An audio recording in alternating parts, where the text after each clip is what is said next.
Hello students, how are you doing all? I hope you're enjoying the learning through the videos. Okay, so students, we have discussed the topic heat. We are discussing the topic heat, isn't it? So in our previous class, we have learned about the two kinds of thermometer, that is clinical thermometer and laboratory thermometer. So today we are going to talk about the transfer of heat. So you basically know that you observe heat everywhere, isn't it? We observe heat at our home, we observe the heat outside the house, outside the home, everywhere, isn't it? So without heat or without studying heat, our life is impossible, because heat allows us to do so many things. Now for example, if you take, now you observe at your home your mom preparing rotis for you, isn't it? Have you observed it? I hope you have observed, okay? Or just you are enjoying eating the rotis which is prepared by your mom. I hope you are observing it and not just eating, okay? So when you observe your mom preparing rotis, how does she prepare these rotis? So when she allows the pan to heat on the gas, that time the roti is being cooked. Otherwise the roti is uncooked. And do you eat uncooked roti? No, of course not. Then you'll get stomach pain, isn't it? Then you have to rush to the doctor.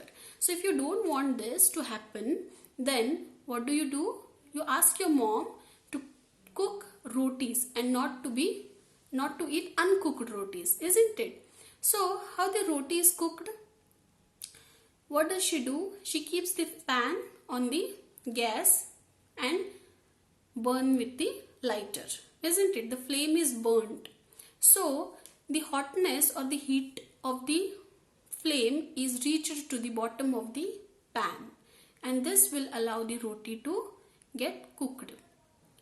So what is happening in this case? If you observe, the heat is getting transferred, isn't it? From the pan to the roti, the heat is getting transferred, because of which the roti is being cooked and you are enjoying eating these rotis. Do you enjoy eating rotis uncooked? Of course not, isn't it? So even when you want to eat a cooked rice, even if you want to prepare anything at home, you need what? Burner. And this burner has to be burnt with the flame. And this flame is transferred to that particular food item, and that food item is being cooked and you enjoy this eating. So basically what is happening here?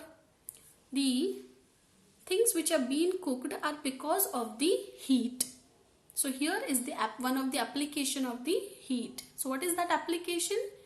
The rotis are being cooked because of the transfer of heat from hotter object to the colder object.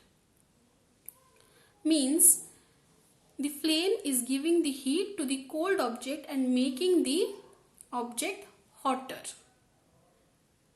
So now turn off the, okay, now rotis are done, and now your mom will turn off the flame. She will turn off the burner, and then she allows the pan to get cooler, isn't it? So what does she do? She take out the pan from the burner or from the flame and she keeps it aside to cool down.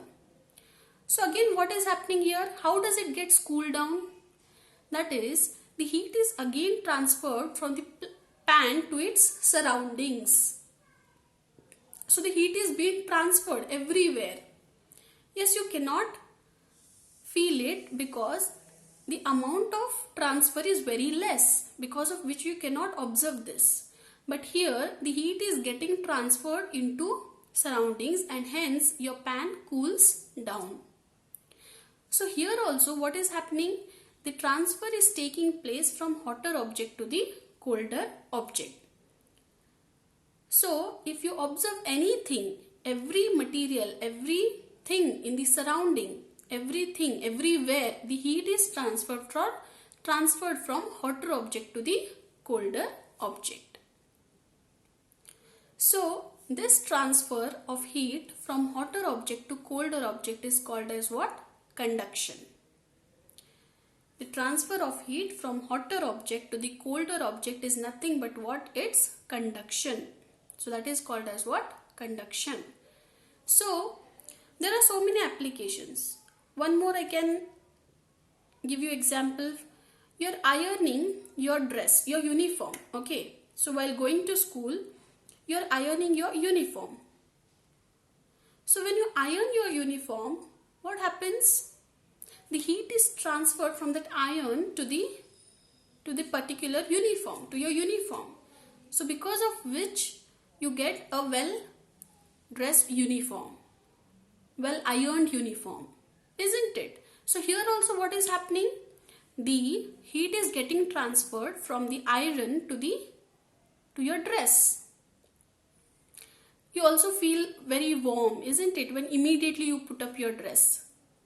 But if you put the same dress after 5 to 10 minutes, do you feel the same warmth in your uniform? Same hotness in your uniform? No, because here again the heat is transferred from your uniform to the surroundings, and because of which you will not feel the hotness in your, you will not feel the warmth in your uniform. So that is the difference where the heat is transferred. So here also the heat is transferred from the hotter object to the colder object. So students, I hope you are clear that how the transfer of heat takes place. So I want you people to find out day-to-day applications regarding this. Of course, I will also tell you various applications, but you yourself, you can observe, you can experience at home that what are the objects getting hotter, how the transfer of heat is taking place.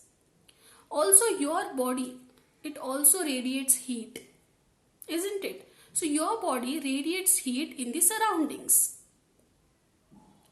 When you are roaming in a hot summer, what happens? You feel heat inside your body. So this is the sun's energy, sun's heat which is transferring to your body. So every object in the universe transfers heat. So various vehicles, various systems, these all are based on the transfer of heat. These are the applications of transfer of heat. Okay, so students, try to get the day-to-day examples. Try to observe at your home that how the heat is getting transferred from hot object to cold object. And by observing this, you have to take the precautions. Okay. So I hope you understood the transfer of heat. We will learn more about this in our next class. Thank you.